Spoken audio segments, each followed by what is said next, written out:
Fala galera, belezinha? Sejam todos muito bem-vindos e muito bem-vindos a essa oitava aula do nosso mini curso de Magneto e Hipertermia. E na aula de hoje eu quero dar então continuidade a esse desenvolvimento que eu vinha conduzindo aqui com vocês para tentar acoplar esse comportamento microestrutural do que vai estar acontecendo com as partículas magnéticas no contexto de hipertermia magnética, com essas séries temporais de magnetização que tem a ver com essa resposta já bulk, média, né, já pensando em termos de uma aplicação direta da hipótese do contínuo para reconstruir uma propriedade média local e entendendo que essa magnetização ela vai entrar aqui numa integral ao longo de um certo período de observação dessa resposta dinâmica do sistema na escala micro para computar a parcela em fase e a parcela fora de fase dessa suscetibilidade complexa que tem a ver com a resposta do nosso material numa excitação oscilatória, transiente, por um campo em alta frequência, tá? E aí, já também consciente de que esse Q duas linhas, essa parte imaginária, vai ser então aqui utilizada na equação da evolução do campo de temperatura do tumor ao longo do tempo e do espaço, para eu computar esse termo de geração por efeitos magnéticos, tá? Em que esse Q duas linhas entra aqui diretamente. Então, esse cara é o link, é o elo perdido entre o que está acontecendo com as partículas e o tanto de energia que eu vou estar conseguindo produzir, né, termicamente naquele pedaço, daquele pontinho contínuo daquele tumor, que vai tá vindo, vamos pôr assim, desse campo oscilatório. Né? Eu falo produzir energia, parece que eu estou querendo violar a primeira lei, mas não. É uma produção no sentido de que é uma conversão de uma energia do campo magnético nessa energia térmica, né? Que está associada com energia interna, na verdade, e que pelas equações de estado a gente expressa em termos de derivadas da temperatura, já na equação da energia, né? Equação do biocalor, the bioheat equation, né? Do Penny, né? Que é o cara que fez esse experimento aqui com esse braço, espetou a agulha no cara e percebeu então que poderia usar esse termo de perfusão sanguínea para computar esse mecanismo físico específico. Então é uma equação bem geral que a gente usa para o tumor, para o tecido vivo, e que depende desse aqui duas linhas, que depende da resposta do material, né, ao longo do tempo, né? Então, a pergunta que a gente vai, ou melhor, o caminho que a gente vai tentar meio que abrir aqui com vocês nessa aula de hoje é como é que a gente poderia obter essas séries temporais, né, que representam essa magnetização ao longo do tempo, usando simulações de muitos corpos. Então essa é uma parte bem interessante e eu vou dar um zoom aqui para a gente falar de algumas coisinhas. Eu tenho mexido bastante com isso ao longo dos últimos anos. Deixa eu pegar minha cabeça aqui, colocar nesse canto, porque eu consigo ver essa imagem. Essa imagem ela mostra bastante coisa, né? Ela mostra uma caixinha contendo um monte de partículazinha. Aqui tem um dipolo aponta para cá, o outro aponta para cá. Isso aqui é uma condição inicial que eu gero num programa que eu tenho em Fortran, em que eu defino basicamente a concentração de partículas que eu quero colocar ali, a quantidade de partículas, e aí ele então cria essa condição inicial de pôr as partículas numa caixinha bonitinha, para elas terem uma orientação inicial pré-definida pelo usuário. Na verdade, o código que eu tenho hoje em dia, que é o Simpsons, até posso mostrar ele para vocês aqui, deixa eu entrar no meu site pessoal, e aqui eu vou mostrar algumas coisinhas legais. Então tem, na primeira página, assim, meus projetos, eu tenho esse Simpsons, que é um xodó meu, que é a simulação de suspensões de partículas magnéticas. Deixa eu clicar no Saiba Mais. Aí você vai vir para a página do projeto, né, que é simpsons.com. Tudo isso aqui foi eu que fiz, essas páginas e tal.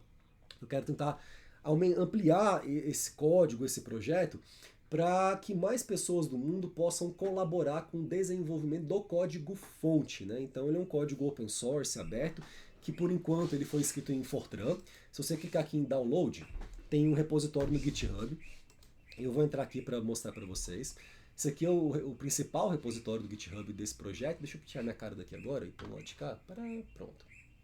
E a gente está inclusive com alguns branches agora, fazendo uma versão que é o CPP Code, que é o C++, é o C++. Estamos transformando em C++, eu e o Leandro, lá da Unicamp, e tá um negócio gigantesco já. Aí tem aqui CPP. Isso aqui é um enrosco que a gente está se metendo aqui agora, velho. Bug fix, header, ó as subrotinas, box size, Brownian, que computa o movimento browniano, configuração, né? Tem um aqui, deixa eu ver que a gente está fazendo agora, box size. Então, por exemplo, o box size, só para vocês terem noção da sintaxe, né? É uma subrotina pequenininha que, se eu estiver considerando, por exemplo, um agregado esférico inicial de partículas, ela vai ir por um caminho. Se não, é a caixinha. Então ela calcula o tamanho da minha aresta usando a razão de aspecto, altura em relação à largura do box, que é um parâmetro de entrada no código, a fração volumétrica de partículas, o número de partículas, e aí calcula aqui um tamanho de box para atender aquela razão, aquela fração volumétrica naquele espaço. Isso aqui é uma subrotina, por exemplo, do código, né?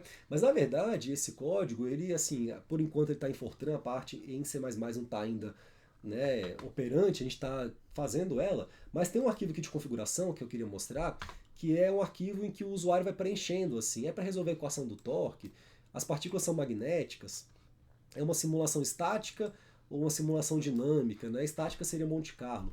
Você tem sedimentação, tem flutuação e tal. E aí tem assim, perguntas, né? Tem toques periódicos magnéticos, número de partículas, número de realizações. Eu estou gravando agora também, assim, tá meio paradão, mas faz parte do meu projeto assim no momento, um mini curso sobre esse código Simpsons, né, para poder também mostrar os detalhes de como ele funciona, como ele opera, como ele chama arquivos, para justamente tentar aumentar o número de colaboradores no projeto. Isso na verdade foi uma ideia que veio para mim quando eu comecei a perceber que eu estava já há, sei lá, 14 anos escrevendo um código e que fazia já um bocado de coisa em que eu não conhecia nenhum, não conheço nenhum outro código que faz exatamente o que ele faz. É uma coisa bastante específica que é muito útil para a simulação de partículas magnéticas pequenininhas imersas em líquidos, né? Então muito específico, mas ele também faz outros tipos de simulação, partículas um pouco maiores e tal, porque ele tem já implementado nele algumas possibilidades de formas de você computar essas interações de longo alcance entre as partículas que são numericamente convergentes, né? Até gravei um curso de microhidrodinâmica no meu canal aqui recentemente, em que no finalzinho desse curso, um curso lindo, tem 13 aulas, se não me engano, é um curso até curto. No finalzinho dele, eu falava sobre essa questão da convergência de propriedades efetivas de suspensões magnéticas que estão associadas a decaimentos muito lentos e que tem toda uma filosofia por trás, né, de como computar isso, e que é um negócio que eu não conheço outro código aberto, open source, disponível, que faça isso da forma que ele faz. Então, pensando nessa especificidade e nesse longo caminho que eu já caminhei para poder estar onde eu estou com esse código, eu sinto que eu preciso de mais pessoas para poder entender esse código, colaborar. Então agora a gente está, eu e o Leandro, passando ele para C++, com o objetivo de fazer uma versão paralelizável, né? Tanto em CPU quanto em GPU dos Simpsons, para poder meter muito mais partícula e fazer muito mais coisa interessante, já numa versão assim mais robusta, em C++, que é uma linguagem que é mais fácil a gente conseguir essa portabilidade, né, do código-fonte, porque tem compiladores muito bons de C++, gratuitos, etc. Também tem de Fortran, mas o que acontece, cara? Fortran é uma linguagem que menos gente usa. Então, por exemplo, o GFortran, que é o compilador de Fortran da GNU, ele, na verdade, ele compila um código usando o G++. E ele só faz a tradução. Então ele é um tradutor de linguagem. Você escreve código Fortran, ele entende aquilo e cria um pseudocódigo em C++ para compilar com G++. Então não é meio que um fake compilador e tal. O G++ ele é melhor que o GFortran, por exemplo. Né? São os dois compiladores gratuitos assim da GNU, pelo menos na minha experiência. Tanto que o Simpsons inteiro, eu nem sei se ele compila atualmente usando o GFortran. Porque eu sempre usei o Intel Fortran Compiler, que é um compilador muito mais robusto de Fortran da Intel, mas ele é mais chato de instalar, tem que arrumar uma licença estudantil.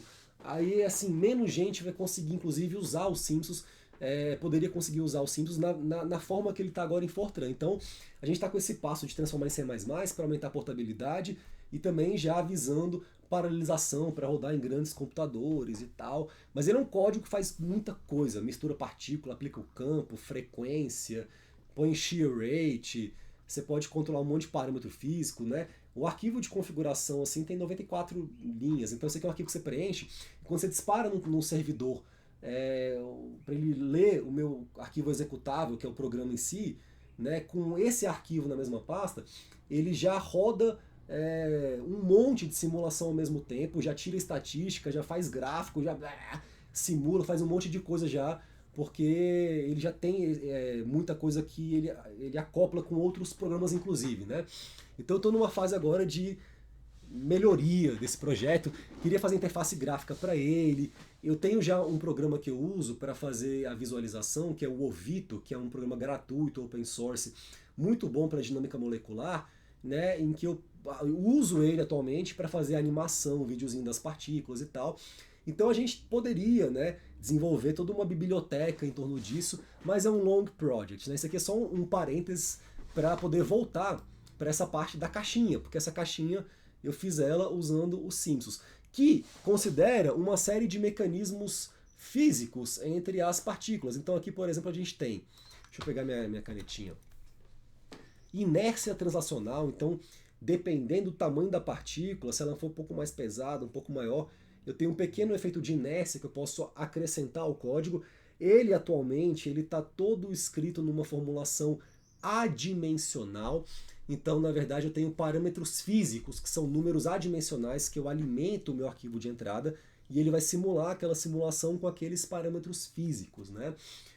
Uma das abas que eu penso em abrir no futuro em relação a esse projeto é fazer uma versão dimensional, para o cara pular o tamanho da partícula e tal.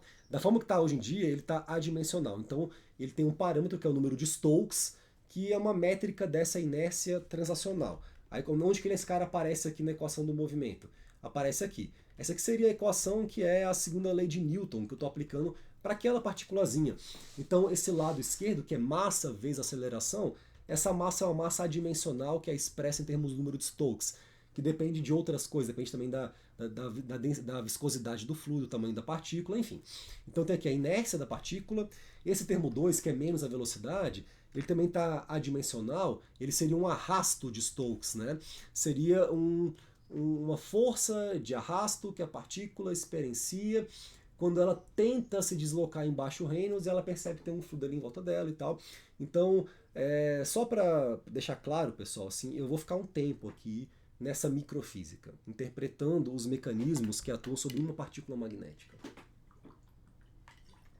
Porque isso é importante para você entender todo o link que existe entre essas múltiplas escalas que interagem entre si e que devem ser compreendidas para que eu possa ter uma visão ampla, sistêmica do que é a magnetohipertermia por uma perspectiva física, tá? Então esse arrasto de Stokes, ele vem de uma força que a gente pode pôr assim de Fd, de drag, que é menos 6π eta AV. A aqui é o raio da partícula, eta é a viscosidade do fluido, isso aqui é a força de arrasto e V é a velocidade dela. No fundo, é um coeficiente de amortecimento, né, que multiplica a velocidade. É como você modelaria, por exemplo, um amortecedor no sistema massa-mola amortecedor. E esse coeficiente 6π eta A, ele vem da solução analítica exata, da solução das equações de Stokes, que são as equações de Navier-Stokes, no limite em que o Reynolds tende a zero. Eu estou nesse limite de creeping flow, porque as partículas são muito pequenininhas, então esse flow em torno delas é um escoamento de Stokes. E aí esse 6π eta A é o coeficiente de amortecimento analítico exato para uma esfera, tá? Então, esse termo 2, quando eu adimensionalizo, fica simplesmente menos uma velocidade aqui, termo 2. O termo 3 é a gravidade. A gravidade também ela fica como um vetor unitário para baixo, quando eu também pego a equação e adimensionalizo. Aqui eu tenho uma força magnética atuando na partícula I. Essa força eu vou ter que modelar depois direitinho. Esse termo 5 é um termo browniano, então aqui eu tenho o número de Peclet, que é um parâmetro adimensional, que eu expresso como a velocidade de Stokes, que multiplica o raio da partícula sobre um coeficiente de difusão, que mede o tanto que essas partículas se espalham aqui. Esse D aqui a gente chama de coeficiente de difusão de Stokes-Einstein, e ele é KBT, que é a constante de Boltzmann vezes a temperatura, sobre 6π eta A. vem de um teorema que chama flutuação-dissipação, e ele é uma métrica da intensidade dessas flutuações randômicas que a partícula vai ter que experienciar por ser muito pequenininha, estar inserida no líquido base e estar, então, associada a esse contexto de suspensões que a gente chama de coloidais. Então é um emulador de forças brownianas. Quanto menor o Peclet, maior a força browniana, porque, né, um Peclet baixo ele significa um alto coeficiente de difusão browniano, então muita flutuação, então esse cara fica no denominador aqui, tudo faz sentido. E aqui, cara, esse Xi é um vetor randômico com distribuição uniforme entre -1 e 1, para simular que essa partícula vai para cá, né, de maneira isotrópica. Então ela tende a ir para cima e para baixo, e para a esquerda e para a direita com o mesmo grau de probabilidade, tá? Então tem toda uma discussão na minha tese de doutorado desse modelo que a gente usa para simular essas partículas. Aqui eu tenho um modelo de uma força repulsiva, né, que depende desse vetor ER, que conecta uma esfera na outra. Isso aqui é só para meio que evitar que uma esfera entre na outra. É um modelo numérico, assim, que eu me inspirei na tese de doutorado do professor Francisco Ricardo Cunha, que ele fez lá em Cambridge nos anos 90, e ele propõe esse modelo numérico, né, com uma exponencial decrescente dessa distância E e J entre as esferas. E esse termo 7 é um parâmetro de contato que acontece quando uma esfera, infelizmente, chega a entrar na outra. E aí, para eu tirar esse overlap, eu dou uma força meio que elástica, assim, baseada no modelo de Hertz, né, que tem uma dependência com essa lei de potência aqui desse parâmetro de interpenetração das esferas. Esse PC é um parâmetro de contato. Então, isso aqui, na verdade, a equação que eu estou mostrando aqui, essa seta, é a equação do movimento translacional das esferas, é a segunda lei de Newton. E essa equação aqui é a versão rotacional dessa mesma lei. Então eu tenho aqui um Stokes rotacional que mede essa inércia rotacional da partícula. Ômega é a velocidade angular da partícula, que são os torques magnéticos que a partícula I vai sentir. Então, isso aqui seria a equação para cada partícula. Se eu tenho 2.000 partículas, vou resolver 2.000 equações em cada direção x, y, z. Então, 6.000 para essa, 6.000 para essa. E o que a gente vai ver, na verdade, é que esses torques magnéticos e forças magnéticas são torques que têm uma interação far field. Então, uma partícula aqui magnética, quando ela gira ou translada, ela gera uma força e um torque nessa e nessa e nessa. Então, eu vou ter que fazer somas da I com a J, né, para todas as partículas I diferente de J. Então, é muita soma, é muito laço, é muito loop. Então, são simulações muito caras. E, mais do que isso, como eu vou estar usando essas simulações para obter propriedades médias locais? Eu estou num contexto browniano, né, que tem flutuação aleatória e tal, e eu preciso de uma estatística convergente. Veja, para eu garantir uma estatística convergente num dado de simulação que tem um input randômico nele, como esse, perdão, desculpa, eu falei randômico, circulei o cara errado. O input randômico aqui do movimento browniano, tanto para translação quanto para rotação, eu tenho que fazer várias realizações, não adianta. E aí tirar a média. Então eu tenho que fazer assim vários experimentos numéricos simultâneos com várias partículas e num dado tempo de evolução. Às vezes, dependendo da propriedade que eu quero estudar, eu tenho que ter uma coisa muito long time. Então, e aí assim, a estatística que eu vou fazer em cima disso também é uma estatística pesada, porque ela envolve análise de correlação temporal. Então, assim, acaba que fica muito caro computacionalmente, assim, usar esse tipo de código para estudar esse tipo de física. Mas, no fundo, é uma pesquisa em que eu estou assim, simulando, cara, os detalhes dos detalhes dessa microfísica na escala das partículas, numa coisa quase como se fosse dinâmica molecular, para poder obter uma informação mesoscópica daquele sistema, né? Ou seja, uma informação que é definida para um volume sensitivo que tem dimensões em que ele é suficientemente pequeno para representar um ponto daquele material, mas grande o suficiente para conter um número significativos de partículas para eu tirar médias estatisticamente convergentes e significativas. Então isso aqui é uma aplicação perfeita da hipótese do contínuo. E uma vez que eu tenha a velocidade de translação e de rotação da partícula, eu evoluo as posições do meu sistema e os momentos de dipolo aplicando uma rotação, né, com velocidade angular ômega nesse dipolo que nesse tempo vai estar alinhado, né, seria o DIN, e para eu calcular o próximo tempo, então eu somo com essa orientação anterior. Então ele está aqui e ele vai gerar uma quantidade associada, né, a essa velocidade angular num passo de tempo dt para mudar para cá. Então as partículas vão girando enquanto elas vão se mexendo ali e dinamicamente eu vou atualizando essas forças e torques e interações para o meu sistema como um todo evoluir dinamicamente de uma maneira fisicamente consistente. Esse código aqui, e aí tem aqui meus parâmetros físicos, né? Que seria o número de Stokes, cadê? Que mede uma relação entre essa inércia de partícula e a viscosidade, o número de Peclet e os seus correspondentes rotacionais, tá? Pois bem, então isso aqui é mais ou menos, cara, um sketch geral de uma forma específica de eu tentar computar essa física na microescala para fazer uma simulação dinâmica que me dê posição, velocidade e orientação de cada partícula em cada time step, para depois tirar a média e conseguir chegar na minha magnetização. Agora, isso daqui é só um modelo possível, tem vários modelos. Então, por exemplo, esse modelo aqui, ele não está computando interação hidrodinâmica entre as partículas.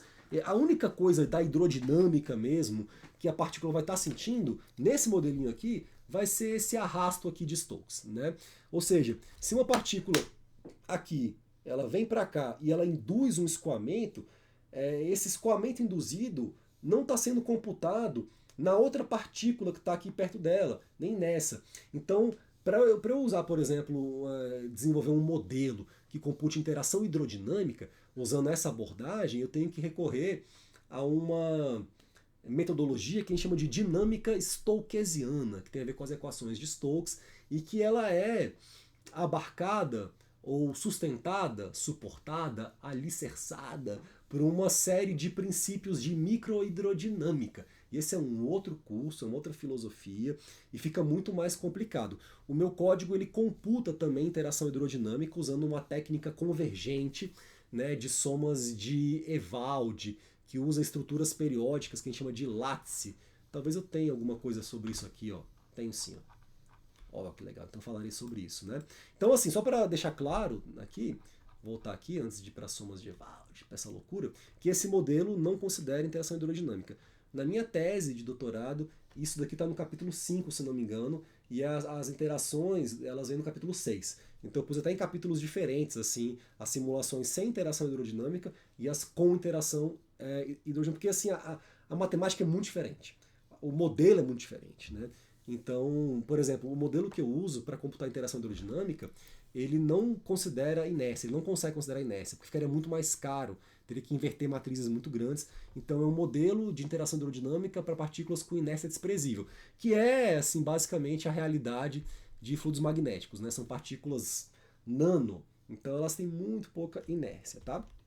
Pois bem, então esse aqui é um modelinho para dar uma visão geral para vocês de, cara, do nível de detalhe que a gente tem que ter para poder ir construindo um modelo fisicamente consistente que simule essa física na microescala de tal sorte em que se eu usasse essas simulações para computar propriedades efetivas delas, eu teria respostas convergentes numericamente e que mais do que simplesmente convergentes, estariam convergindo para valores fisicamente consistentes. Então o código tem que também ser validado e o Sims já foi validado com muitas comparações diferentes. Talvez eu até mostre aqui nesses slides um tipo específico de validação que a gente aplicou para essa física de cálculo de suscetibilidade complexa de ferrofluidos em contexto de não equilíbrio, né, que é a MHT.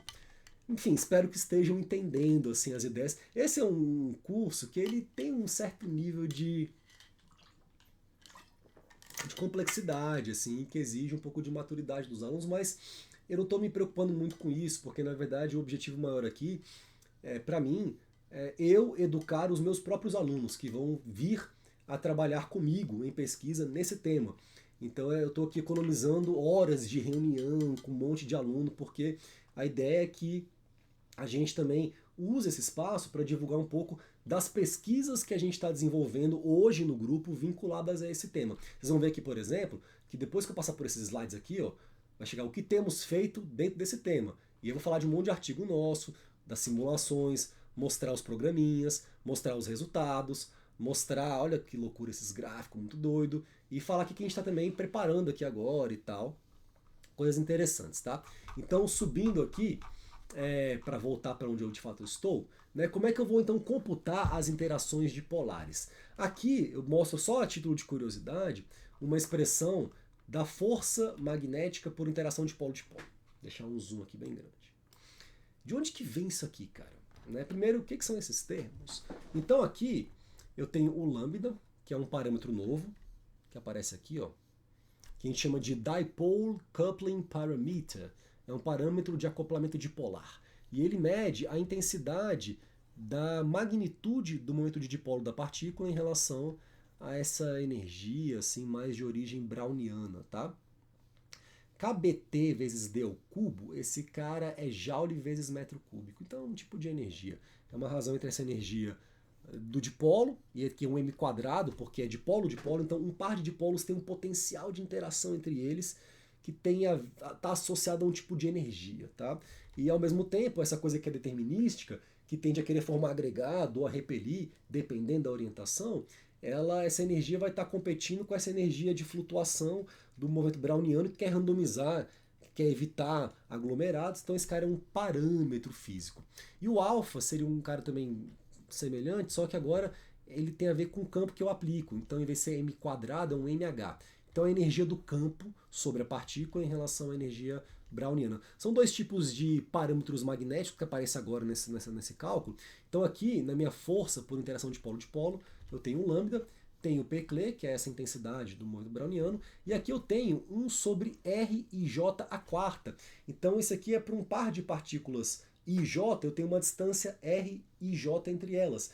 Então é uma força que decai com 1 sobre R a quarta. É uma força que decai até razoavelmente rápido, tá? Aqui eu tenho um somatório para as partículas todas ali, I diferente de J, ou seja, partícula 1. Então eu faço a 1 com a 2, a 1 com a 3, a 1 com a 4, a 1 com a 5, 6. Qual que é a força que a 10 faz na 1, que a 11? E aí eu somo isso, né, vetorialmente. Aqui eu tenho o dipolo da partícula I, o vetor unitário, que aponta na direção que ele está, o vetor unitário do dipolo da partícula J, e esse vetor RJ, que também é um vetor unitário, que aponta na direção xi menos xj, né? J para I. Como é que J aponta para I, tá? Pois bem, então esses caras aqui são o que a gente usa para computar essa força, interação de polo. Isso aqui, na verdade, vem de uma teoria que você pode encontrar no livro do Rosenzweig, Ferro-Hidrodinâmica, no capítulo 3, se não me engano, bem no comecinho do livro, ou é no capítulo 1 mesmo, talvez, que ele assim pega o potencial de interação de polo, assumindo que esse dipolo, ele na verdade é um cilindrozinho pequenininho, que tem uma área de seção transversal aqui, que é constante, que é uniforme, e que tem uma densidade superficial de polos magnéticos aqui, outra aqui negativa, e tem um tamanhozinho aqui. Com isso, ele define o que seria esse momento de dipolo, que é uma setinha que tem uma direção do sul para o norte, e essa magnitude tem a ver com o volumezinho do cilindro, já que ele tem uma densidade de polos magnéticos ali constante, e aí ele usa isso daí, e pega dois dipolos assim, e faz uma superposição de qual é a força que um vai gerar no outro, né, usando a definição também de campo magnético e tal, e ele chega num potencial de interação de polo, cujo gradiente me dá essa força. Na minha tese, tá tudo lá, velho, tá tudo bonitinho lá, esses cálculos todos. Aí no apêndice da minha tese tem assim, cálculo desses gradientes do potencial, termo 1, termo 2, alguns cálculos assim meio longos para chegar nisso daqui eu fiz na mão, para aprender mesmo, para verificar ali, eu coloquei na minha tese também. Então, assim, quem tiver interesse em entender a modelagem dessa microfísica, a minha tese chama Micromecânica e Microhidrodinâmica de Suspensões Magnéticas. Então, com esse título, você já imagina do que se trata, né? É um calhamaço aqui, tem todas as derivações, os modelos, os comentários, as formas de adimensionalização, tem muita coisa ali, tá? Então, para você ver que é uma coisa muito cara. E aí, cara, os torques magnéticos por interação dipolar são piores ainda. Por quê? Porque esses caras aqui, até vou colocar algumas expressões aqui que eu não vou entrar em detalhes, mas o que eu estou buscando é isso daqui. Pronto. Tem umas funções matemáticas, que são funções da distância, que envolve função erro complementar, de um parâmetro de convergência que multiplica a distância, mas, grosso modo, cara, o que eu quero chamar a atenção desse cara é o seguinte, que o decaimento dele é R a menos 3. Então, assim, enquanto a força magnética decai com 1 sobre R a quarta, ora, o torque é força vezes um braço de alavanca. Então aqui no caso é um raio, uma distância. Se eu pego 1 sobre R a quarta por R, eu vou ter 1 sobre R ao cubo. Então o torque ele tem um decaimento mais lento que a força. E isso gera um problema sério nesse campo de simulações de muitos corpos com potenciais de interação que possuem decaimentos espaciais muito lentos, que é um problema de convergência numérica das propriedades efetivas daquela suspensão. A origem, para você entender isso de maneira mais simples possível, você pode pensar na divergência da série harmônica. Essa série 1 sobre R, se você somar de R de 1 a infinito, ela diverge, né? 1 sobre R é um decaimento bastante lento, né? É o decaimento, por exemplo, das interações hidrodinâmicas entre as partículas. Então, se eu tenho uma série que mesmo no caso em que eu some infinitos termos, que seria esse limite termodinâmico, o cenário ideal, o cenário que eu tenho mais partícula para tirar a média, e a própria estrutura matemática do kernel, do núcleo da série, ela já gera uma divergência. Então, imagine um cenário, por exemplo, em que eu estou usando um número finito de partículas para quantificar uma propriedade de transporte da minha suspensão, em que o ideal seria ter infinitas partículas, mas não tenho, e esse cara teria que convergir para um valor fisicamente consistente. Então essa é mais ou menos a origem da coisa. No meu curso de microhidrodinâmica eu falo muito sobre isso, tem uma aula inteira, como é que computa interação hidrodinâmica, esse problema, mas é um problema numérico de convergência que, para ele ser resolvido, ele demanda que a gente use algo como isso daqui, uma estrutura periódica, né, de cubos em que a gente põe as partículas ali. Isso aqui a gente chama de lattice. Isso aqui é uma coisa da física de cristais e tal, uma doideira. Então isso aqui seria o que a gente chama de lattice. E então a gente usa o que a gente chama de somas de lattice, né, somas de Wald em lattice, em que eu ponho aqui as minhas partículas na minha caixinha e eu invento caixinhas imaginárias em torno da minha caixinha real, em que eu vou replicando a condição, né, do que está acontecendo na minha caixinha principal. São células imaginárias que eu digo aqui. E aí eu computo as interações das partículas aqui nesse bloco central e também computo com as suas irmãs aqui. Para quê? Para tentar enganar essa partículazinha aqui central, para ela achar que ela está num sistema infinito. Ela olha para cima, para baixo, condição de contorno periódico, ela não sabe onde começa, onde termina. Então ela acha que está num sistema infinito e isso acaba fazendo com que eu consiga acelerar a minha convergência condicional dessas séries que estão associadas a interações de muitos corpos e que tem problemas de decaimento lento. Então, assim, o que a gente sabe é que para decaimento do tipo 1 sobre R ao cubo, 1 sobre R ao quadrado e 1 sobre R, isso é problemático. 1 sobre R à quarta já é tranquilo. Então aqui, como o torque por interação dipolar decai com 1 sobre R ao cubo, para eu computar de maneira consistente esses torques entre as partículas magnéticas, eu tenho que usar uma técnica como essa, aí fica muito mais complicado. E aí o meu somatório também, ele também é em todas as caixinhas que pertencem a essa estrutura de lattice. Então eu tenho que ter mais caixinha ainda, e mais partícula, e mais cálculo, e aí fica muito caro numericamente você fazer uma física, uma simulação física consistente, robusta, precisa, para a obtenção de propriedades de transporte dessas suspensões, né, de maneira convergente, porque eu tenho que usar várias caixinhas e esse tipo de coisa, tá? Só para vocês terem noção da complexidade do modelo que a gente usa para simular essa microfísica, né? Então aqui o resumo da obra é o seguinte, que as simulações de muitos corpos, elas computam esse movimento translacional e rotacional de um conjunto de partículas magnéticas brownianas que interagem entre si por meio de interações de longo alcance, né? Essas forças e torques por interação dipolar, elas dependem da configuração da minha microestrutura que evolui dinamicamente no tempo. Então a cada tempo tem que atualizar essas estruturas, computar essas funções de Green, que são funções matematicamente muito caras do ponto de vista computacional, função erro complementar. Então tem todo um estudo que a gente está agora fazendo de otimização, de algoritmo desse código para poder transformar ele numa coisa bem potente e que demanda da gente senso crítico e conhecimento do modelo para entender onde estão os gargalos e tal. Qual que é o impacto desses modelos no nível de precisão física dos meus resultados.